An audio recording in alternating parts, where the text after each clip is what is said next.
کبھی آپ نے سوچا ہے کہ بلی آپ کے گھر میں کیوں آتی ہے؟ وہ بلی جو کہ گلی محلوں میں پھر رہی ہوتی ہے، اسے بالآخر کیا ضرورت پڑتی ہے کہ وہ آپ کے گھر میں داخل ہوتی ہے؟ اور خاص کر ایسی بلیاں جو کہ رات کے وقت آپ کے گھر میں آتی ہیں، ان کے آنے کا مقصد کیا ہوتا ہے؟ اگر اہل نظر بزرگوں کی مانے تو اہل نظر بزرگوں کا کہنا ہے کہ ہر بلی جو ہمارے گھر میں داخل ہوتی ہے، اور خاص کر ایسی بلیاں جو کہ شام کے بعد یعنی رات کے وقت یا شام کے وقت ہمارے گھر میں داخل ہوتی ہیں، وہ ہمارے لیے اصل میں رزق لے کر آ رہی ہوتی ہیں۔ اور اگر گھر میں داخل ہونے والی بلی کو دیکھ کر صرف ایک چھوٹا سا کچھ سیکنڈ کا وظیفہ پڑھ لیا جائے تو گھر میں اتنی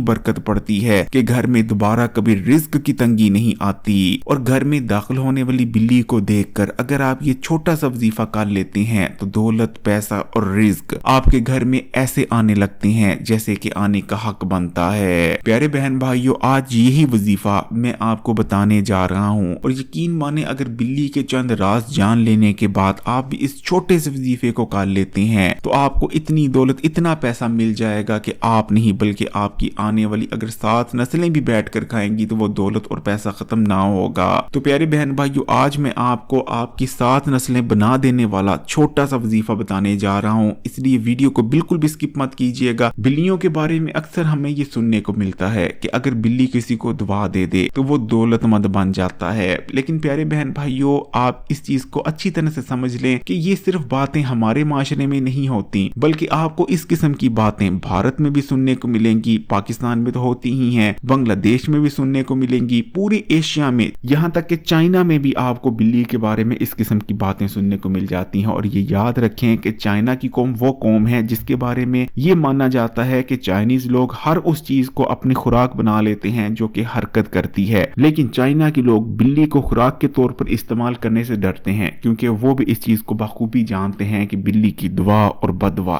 دونوں ہی بہت تیزی سے اثر کرتے ہیں۔ پیارے بہن بھائیوں، تقریباً 10.5 صدیوں پہلے لاہور شہر پر ایک سکھ بادشاہ کی حکومت تھی۔ مغلوں نے بہت کوشش کی کہ وہ سکھ بادشاہ کو شکست دے کر لاہور کا قبضہ اپنے ہاتھوں میں لے لیں، لاہور شہر پر اپنی سلطنت قائم کر دیں، لیکن بار بار کوشش کرنے کے باوجود بھی مغل بہت بڑی فوج رکھنے کے باوجود بھی مغل اس سکھ بادشاہ کو ہرا نہیں پا رہے تھے۔ ایک دن مغل بادشاہ کا مشیر اس سے کہنے لگتا ہے کہ بادشاہ سلامت، مجھے لگتا ہے کہ سکھ بادشاہ کے پاس ضرور کوئی نہ کوئی خفیہ طاقت موجود ہے، کیونکہ ہماری فوج بہت زیادہ طاقتور تو ہے لیکن پھر بھی سکھ بادشاہ کو شکست نہیں دے پا رہی۔ مشیر کا مزید کہنا ہوتا ہے کہ بادشاہ سلامت، ہمیں کسی پیر فقیر کے پاس جا کر پتہ ضرور کرنا چاہیے کہ بالآخر ماجرا کیا ہے، سکھ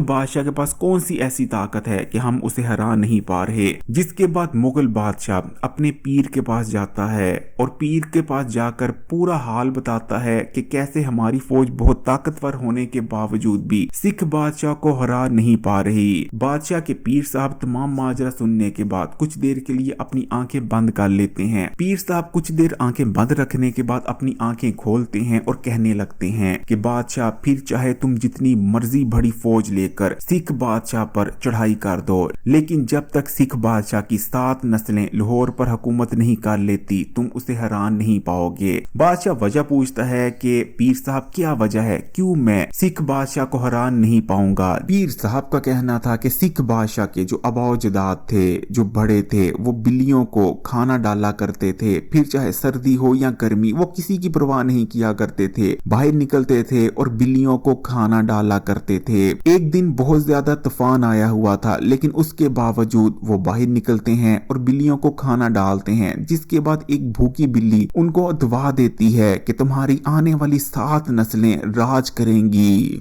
تمہاری آنے والی 7 نسلوں پر زوال نہیں آئے گا۔ پیر صاحب کا کہنا تھا کہ یہی وجہ ہے کہ تمہاری بہت طاقتور اور بڑی فوج سکھ بادشاہ کو ہرا نہیں پا رہی۔ پیارے بہن بھائیوں، اس چیز کو یاد رکھیں کہ اگر بلی آپ کو دعا دے دیتی ہے تو صرف آپ کی زندگی نہیں بنے گی بلکہ آپ کی آنے والی 7 نسلوں کی زندگی بن جائے گی۔ اسی لیے بڑے بوڑھے کہتے ہیں کہ ہمیشہ بلی کی دعا لینی چاہیے، غلطی سے بھی بلی کی بددعا نہیں لے لینی چاہیے۔ بہت سے لوگوں کا یہ کہنا ہوتا ہے کہ بلی پالنا سنت ہے، لیکن یہ بالکل غلط ہے۔ بلی پالنا ڈالنا بالکل بھی سنت نہیں، کیونکہ ہمارے نبی کریم صلی اللہ علیہ وآلہ وسلم نے کوئی بلی نہیں پالی تھی۔ لیکن ہاں البتہ نبی کریم صلی اللہ علیہ وآلہ وسلم کے گھر میں جو بلیاں آیا کرتی تھیں، گھر میں آنے والی ان بلیوں کو کھانے پینے کے لیے ضرور ڈالا کرتے تھے، دودھ بھی ڈالا کرتے تھے اور گوشت بھی ڈالا کرتے تھے۔ ایک بلی تو جو نبی کریم صلی اللہ علیہ وآلہ وسلم کے گھر آیا کرتی تھی، آپ اپنے پانی کا برتن جس سے آپ وضو کیا کرتے تھے اسے اوندا کر دیا کرتے تھے تاکہ بلی پانی پیے اور پانی پی کر اپنی پیاس بجھا لیے۔ یعنی گھر میں آنے والی بلی سے حسن سلوک کرنا، اسے کھانے پینے کے لیے کچھ دینا، یہ ضرور سنت ہے۔ ایک بار حضرت عائشہ رضی اللہ تعالی عنہا نماز ادا کر رہی تھیں کہ آپ کی ہمسائی آپ کے لیے ہریسہ لاتی ہے۔ کیونکہ آپ نماز ادا کر رہی تھیں تو آپ ہمسائی کو انگلی سے اشارہ کرتی ہیں کہ ہریسہ ایک جگہ رکھے اور وہاں سے چلی جائے۔ ہمسائی ایسا ہی کرتی ہے، اتنے میں ایک بلی آتی ہے اور ہریسہ کو ایک جگہ سے کھا جاتی ہے۔ جب حضرت عائشہ رضی اللہ تعالی عنہا نماز ادا کر فارغ ہوتی ہیں تو آپ اسی جگہ سے ہریسہ کھاتی ہیں جہاں سے بلی کھا کر گئی تھی۔ اور جب کوئی آپ سے یہ کہتا ہے کہ یہ تو بلی کا جھوٹا ہریسہ تھا، آپ نے کیوں کھا لیا، تو آپ ارشاد فرماتی ہیں کہ نبی کریم صلی اللہ علیہ وآلہ وسلم نے ارشاد فرمایا کہ بلی نجس یا ناپاک نہیں، بلکہ یہ تو گھر میں آنے جانے والیاں ہیں۔ جب بھی کوئی بلی آپ کے گھر میں داخل ہوتی ہے تو وہ بنا مقصد داخل نہیں ہو جاتی، بلکہ اس کے دو مقصد ہو سکتے ہیں۔ گھر کے اندر آنے والی بلی کا پہلا مقصد تو یہ ہو سکتا ہے کہ آپ کے گھر میں بلائیں موجود ہیں جو کہ آپ کے لیے بیماریاں، رزق کی تنگی، مصیبتیں اور پریشانیوں کی وجہ بن رہی ہیں۔ بلی ان بلاؤں کو آپ کے گھر سے دور کرنے آتی ہیں۔ اکثر لوگوں کا یہ کہنا ہوتا ہے کہ بلی اگر گھر میں آ کر روئے تو شاید کسی کی موت ہونے والی ہے، کیونکہ بلی فرشتہ دیکھ سکتی ہے، یعنی جو موت کا فرشتہ ہوتا ہے۔ لیکن یہ بالکل سراسر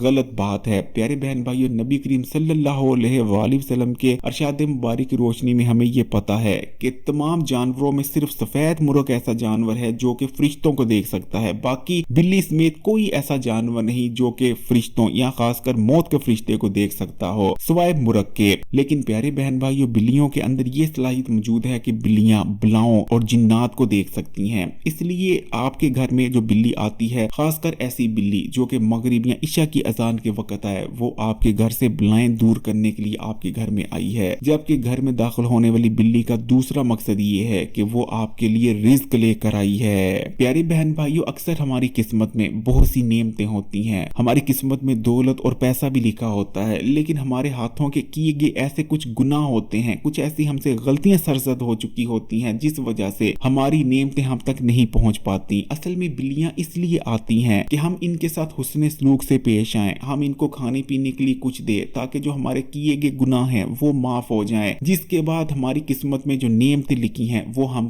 تک پہنچ جائیں۔ تو پیارے بہن بھائیو، اب میں آپ کو وہ عمل بتانے جا رہا ہوں جو آپ نے اب گھر میں آنے والی بلی کو دیکھ کر کر لینا ہے، جس کے بعد انشاءاللہ تعالی آپ کے رزق کے دروازے کھل جائیں گے، رزق کی تنگی ختم ہو جائے گی، دولت پیسہ آپ کے گھر میں آنے لگے گا۔ تو پیارے بہن بھائیو، جب بھی کوئی بلی آپ کے گھر میں آئے، سب سے پہلی چیز تو اس چیز کو گانٹھ باندھ لیں اور اپنی نسلوں کو اس چیز کا پابند بنا دیں کہ کبھی بھی گھر میں آنے والی بلی کو آپ نے مار کر نہیں بھگانا، بلیوں کو کبھی بھی آپ نے چوٹ نہیں پہنچانی، بلکہ بلیوں کیا جتنے بھی جاندار ہیں، جتنے بھی جانور ہیں، کبھی بھی آپ نے انہیں نقصان نہیں پہنچانا، کیونکہ جب بھی آپ کسی بھی جانور کو تکلیف پہنچائیں گے تو یاد رکھیں کہ وہ جانور کو پہنچنے والی تکلیف آپ کے اور آپ کے گھر والوں کی طرف لوٹ کر ضرور آئے گی، غربت کی شکل میں، مصیبتوں، پریشانیوں، بیماری کی شکل میں۔ اس لیے کبھی بھی کسی جانور کو، کسی بھی جاندار کو جو درد رکھتا ہے، جو محسوس کر سکتا ہے، تو پیارے بہن بھائیو، وظیفہ کیا ہے؟ جب بھی کوئی بلی آپ کے گھر میں آئے، آپ نے سب سے پہلے تو اس کے لیے کھانے پینے کے لیے کسی چیز کا انتظام کرنا ہے۔ اب اپنی حیثیت اور تفیق کے مطابق کوئی بھی چیز اس کو کھانے پینے کے لیے دے سکتے ہیں، پھر چاہے آپ کے پاس گوشت ہے تو گوشت دے دیں، دودھ ہے تو دودھ دے دیں، اور اگر ان میں سے کچھ بھی نہیں ہے تو روٹی کا ایک لقمہ لیں اور اسے پانی میں بھگو کر بلی کو ڈال دیں۔ اگر بلی بھوکی ہوگی تو وہ بھی کھا جائے گی۔ جیسے ہی آپ بلی کو کھانے پینے کے لیے کچھ ڈال دیں، اس کے بعد آپ نے 11 بار یا اللہ یا رضا کو پڑھ لینا ہے اور 11 بار ہی سبحان اللہ پڑھ لینا ہے، اور اس کے بعد اللہ تعالیٰ سے دعا کر لینی ہے کہ یا اللہ میری رزق کی تنگی دور کر دے، مجھے رزق دے، دولت دے، پیسہ دے، جو کچھ بھی آپ اللہ تعالیٰ سے مانگنا چاہتے ہیں مانگ لینا ہے۔ جب بھی آپ بلی سمیت کسی بھی جانور کو کھانے پینے کے لیے کچھ ڈالیں تو اس نیت سے ڈالیں کہ یا اللہ میں تیری مخلوق کے ساتھ نیکی کر رہا ہوں، یا اللہ تو میری پریشانیوں، میرے مسائل کو دور کر دے، یا اللہ تو مجھے رزق عطا فرما، دولت عطا فرما،